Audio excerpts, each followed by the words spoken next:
Hello my YouTube family, मैं महाकाल की दीवानी आपका स्वागत करती हूँ मेरे चैनल पे। आज मैं आपके लिए साधु की सीख लाई हूँ, तो ध्यान से सुनिए वीडियो को बिना स्किप करके। और अगर आप इस चैनल पे नए हैं तो चैनल को सब्सक्राइब कर लीजिए। ओके, स्टार्ट करते हैं। किसी गांव में एक साधु रहा करता था। वो जब भी नाचता तो बारिश होती थी।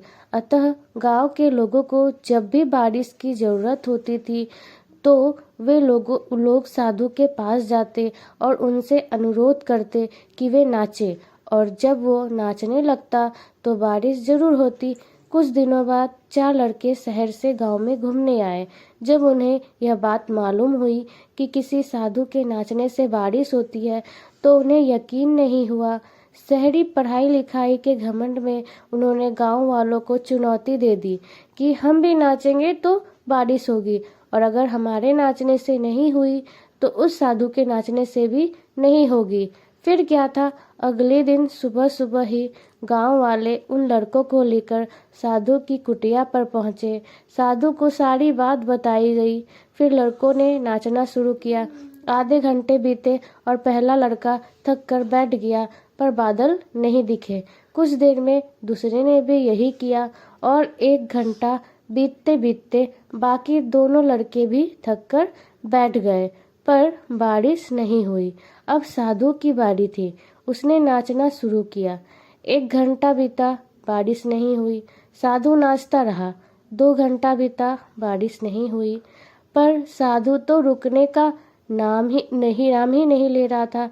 धीरे धीरे शाम ढलने लगी कि तभी बादलों की गड़गड़ाहट सुनाई दी और जोरों की बारिश होने लगी। लड़के दंग रह गए और तुरंत साधु से क्षमा मांगी और पूछा, बाबा भला ऐसा क्यों हुआ कि हमारे नाचने से बारिश नहीं हुई और आपके नाचने से हो गई। साधु ने उत्तर दिया, जब मैं नाचता हूँ तो 2 बातों का ध्यान रखता हूँ। पहली बात, मैं ये सोचता हूँ कि अगर मैं नाचूंगा तो बारिश को होना ही पड़ेगा, और दूसरी ये कि मैं तब तक नाचूंगा जब तक कि बारिश ना हो जाए। फ्रेंड्स, सफलता पाने वालों में यही गुण विद्यमान होता है। वो जिस चीज़ को करते हैं उसमें उन्हें सफल होने का पूरा यकीन होता है, और वे तब तक उस चीज़ को करते हैं जब तक कि उसमें सफल ना हो जाए। इसलिए यदि हमें सफलता हासिल करनी है तो उस साधु के तरह ही अपने लक्ष्य को प्राप्त करना होगा।